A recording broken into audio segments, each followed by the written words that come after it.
चलिए दोस्तों, स्वागत है आप सभी का वर्ल्ड अफेयर चैनल पर। स्टार्ट करते हैं अपने आज के करंट अफेयर डेली बेसिस पे। यहाँ पर आप पढ़ सकते हैं quick point, organisation, special day, एमस्क्यूब day, news of the day, PYQs। आप मेरा टेलीग्राम चैनल ज्वाइन करें, Aman sir wifi study, so that आपको 6 AM पर ये वीडियो रेगुलर मिल सके। आज के दिन की शुरुआत प्रधानमंत्री मोदी जी ने हाल फिलहाल में सेकेंड इंडिया नॉर्डिक समिट में पार्टिसिपेट किया है। ये कहाँ पे समिट हुआ? तो ये डेनमार्क में हुआ। आप सभी जानते हैं प्रधानमंत्री मोदी जी 3 देशों के विजिट पे है, जिसमें से एक डेनमार्क है जहाँ पे विजिट कर रहे हैं। तो वहीं पे सेकेंड इंडिया नॉर्डिक समिट हो रहा है, जिसमें डेनमार्क के prime minister, Iceland, Finland, Sweden और नॉर्वे के प्राइम मिनिस्टर भी जो हैं इसमें पार्टिसिपेट कर रहे हैं। इसलिए ये इंडिया का नॉर्डिक समिट सेकंड वन है। इससे पहले जो फर्स्ट वन हुआ था इंडिया नॉर्डिक समिट, ये 2018 में स्टॉकहोम में हुआ था, जिसमें इन टोटल जो है 6 कंट्रीज जो हैं इन्होंने पार्टिसिपेट किया था। Global security, economic growth, innovation, इन जैसे जो है इश्यूज़ पे डिस्कशन किया गया था। चलिए, और इसके साइड लाइन में जो है इंडिया डेनमार्क के साथ जो है बायलैटरल टॉक्स भी करने वाला है। चलिए देखिए, यूनियन मिनिस्टर ने कौन से हैं जिन्होंने हाल फिलहाल में नेशनल इंटेलिजेंस ग्रिड जो है बेंगलोर कैंपस में ओपन किया? तो ये अमित शाह जी के द्वारा ओपन किया गया है। Union minister of home and corporation जो है अमित शाह जी, इनके द्वारा national intelligence grid, net grid जो है इसे बेंगलोर प्रेमाइसिस में ओपन किया गया। अभी जो इसका एक गवर्नमेंट ऑफ इंडिया का इनॉग्रेल फंक्शन हुआ था, उसी में जो है ज़ीरो टॉलरेंस पॉलिसी के ऊपर भी जो है हमारे प्राइम मिनिस्टर ने बात करी थी। उसी को प्रमोट करते हुए नेटग्रिड का ये बेंगलोर प्रेमाइसिस में सेटअप किया गया है, सो डैट कि state of art innovation information technology platform जो है अवेलेबल हो सके बेंगलोर की तरफ भी। चलिए देखिए, एक और क्वेश्चन, नेवल इन्वेस्टर सेरेमनी जो है नेवल बेस कौन सा है जहाँ पर हुई थी? तो आंसर है कोची। तो इसमें गैलेंट्री अवार्ड्स दिए गए, डिस्टिंग्विश सर्विसेज जो प्रोवाइड किए हैं, तो ये अवार्ड्स केरला कोची में हुए। और इसको किसने दिया? तो navy chief admiral R Hari Kumar ji के द्वारा दिया गया है। ये जो सेरेमनी है इसमें लीडरशिप जो प्रोफेशनल अचीवमेंट्स हैं, डिस्टिंग्विश सर्विसेज हैं, उन पे फोकस किया गया है। 31 अवॉर्डीज इन टोटल रहे, जिसमें 6 नौसेना मेडल गैलेंट्री, 8 नौसेना मेडल डिवोशन टू ड्यूटी, 17 वशिष्ठ मेडल जो है ये दिए गए। उसके अलावा कुछ स्पेशल मेडल्स होते हैं, सर्वोत्तम जीवन रक्षा पदक, lieutenant VK Jain memorial gold medal, captain Ravi Dhir memorial gold medal, CNS trophy for best green practice, ये सब अवार्ड्स जो है दिए गए।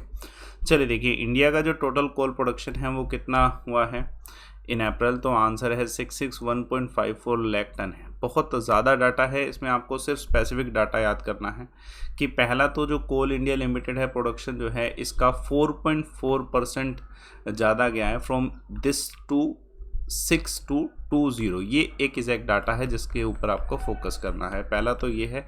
उसके अलावा ये डाटा किसके द्वारा दिया है? Statistic of ministry of coal जो है ये डाटा प्रोवाइड करा था। फाइनेंशियल ईयर में अगर देखा जाए तो इन टोटल कितना हो गया? 7770.23 लाख टन जो है ये इस समय है, विद द ग्रोथ ऑफ 8.55। इसमें मैंने ये जो बताया है ये कोल इंडिया का डाटा है। उसके अलावा अदर कुछ सब्सिडीज, कुछ कंपनीज भी है, जैसे सिंगारेनी कोल रिस्क कंपनी लिमिटेड, तो इसका भी कुछ जो है योगदान है 53.2 लाख टन का। तो उस हिसाब से टोटल ये बनेगा। चलिए देखिए, RBI बोर्ड ने अप्रूव किया है nomination of which person as MPC ex officio member. तो राजीव रंजन जी को बनाया गया। देखिए, अभी एक 595 मीटिंग हुई थी central board of directors RBI की, जिसके चेयरमैनशिप जो है RBI के गवर्नर शक्तिकांत दास जी ने करी वीडियो कॉन्फ्रेंसिंग के थ्रू। और इसी में जो है अनाउंस किया गया कि डॉक्टर रवि रंजन जो एग्जीक्यूटिव डायरेक्टर, उन्हें एक्स ऑफिशियो मेंबर बनाया जा रहा है MPC monetary policy committee. Monetary policy committee क्या करती है? मॉनेटरी पॉलिसी कमेटी जो है जितने भी जैसे हमारे पॉलिसी रेट्स हैं 4% मेंटेन रखा गया। उसके अलावा रिवर्स रेपो रेट हो गया, ठीक है, रेपो रेट हो गया, इन सब पे डिस्कस करते हैं। जो अनचेंज रखा गया इस बार भी 3.35% इसका डाटा रहा है। और बहुत सारे मेंबर्स जैसे deputy governor of RBI MK Jain, Michael Patra, Rajeshwar Rao और other directors of the RBI, ये सब जितने भी है प्रेजेंट थे इस मीटिंग में। रशिया का गैस सप्लाई जो है चाइना का इंक्रीज़ हुआ है कितने परसेंट? तो आंसर 60%। देखिए, डिस्पाइट वेस्ट ने सैंक्शन लगा रखे हैं रशिया के ऊपर, उसके अलावा फिर भी जो है रशिया का गैस सप्लाई चाइना में जो है इंक्रीज़ हुआ है। ये 60% इंक्रीज़ हुआ है फर्स्ट 4 मंथ में, अगर 2022 में देखा जाए comparing to last year 4 month starting में। तो ये डिलीवरी जो है कहाँ से हुई है? पावर ऑफ साइबेरिया पाइपलाइन जो है, जो कि एक कॉन्ट्रैक्ट का पार्ट है चाइना और रशिया के बीच में। गैज़ेम्प्रो और चाइना नेशनल पेट्रोलियम कॉरपोरेशन के बीच में ये कॉन्ट्रैक्ट हुआ था, जिसके थ्रू जो है ये जो है सर्विसेज दी जा रही हैं और ये जो अमाउंट है, ये जो डाटा है वो इंक्रीज़ हुआ है। चलिए देखिए एक और क्वेश्चन। अमित शाह जी 3 दिन के विजिट में बंगाल पे कब से जाने वाले हैं? तो आज से ही, तो 5 मई से। देखिए इसका कोर जो पर्पस होगा, पहला तो इलेक्शन है जो बंगाल में होने वाले हैं कोलकाता में, उसकी वजह से, और दूसरा कुछ इनॉग्रेशन है और बीएसएफ की कुछ इनॉग्रेशन है। बीएसएफ का इनॉग्रेशन 6 तारीख को होने वाला है, जिसमें बीएसएफ जो है एक प्रोग्राम बना रहा है, ठीक है, 3 बीघा कॉरिडोर जो कि कोच बिहार में है, वहाँ पे ये इनॉग्रेट करने वाले हैं। दूसरा जो है अमित शाह जी जो है हिंगलंगन जो नॉर्थ 24 प्रांगना डिस्ट्रिक्ट है, वहाँ पे भी फंक्शन ऑर्गेनाइज किया जा रहा है बीएसएफ के द्वारा, वहाँ पे भी विजिट करेंगे। उसके अलावा जो कोर पार्टी लीडर्स हैं उन सभी के साथ विजिट किया जाएगा।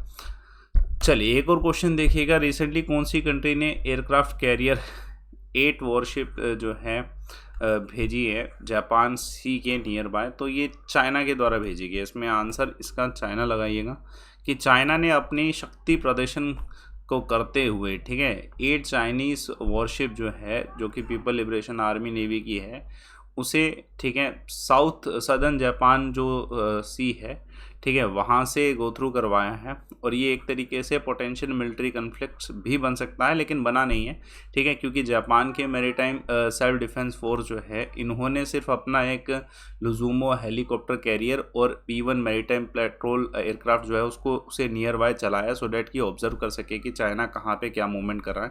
तो ऐसा कोई किसी तरीके का क्लैश नहीं हुआ था, लेकिन हाँ ये मूवमेंट का पता होना चाहिए। रिसेंटली कौन सी कंट्री ने रिसीव किया है first shipment of duty free jewelleries from India valued at $1 million? तो इस क्वेश्चन का आंसर है यूनाइटेड अरब एमिरेट। इम्पोर्टेंट इसलिए है कि हाल फिलहाल में CEPA हुआ है इंडिया और यूनाइटेड अरब एमिरेट के बीच में। तो ये जो कॉम्प्रिहेंसिव इकोनॉमिक पार्टनरशिप एग्रीमेंट है, इसके आने से जो है जितने भी जैसे डीलर्स हैं उनको फ़ायदा बहुत ज़्यादा हुआ है, ठीक है। तो अराउंड अगर हम देखें तो हमारा जो भी वॉल्यूम जाता है, जैसे अगर मैं अभी ये एग्जांपल बताऊं, ये जो मूवमेंट हुई है 1 मिलियन के वैल्यू के गोल्ड की, तो इसमें 5% की जो ड्यूटी है, ठीक है, उसे स्क्रैप कर दिया गया, जिससे जो इम्पोर्टर्स हैं उनको फ़ायदा हुआ है। $50,000 के आसपास का जो टैक्स है वो हट गया है, तो ये बेनिफिट हुआ है।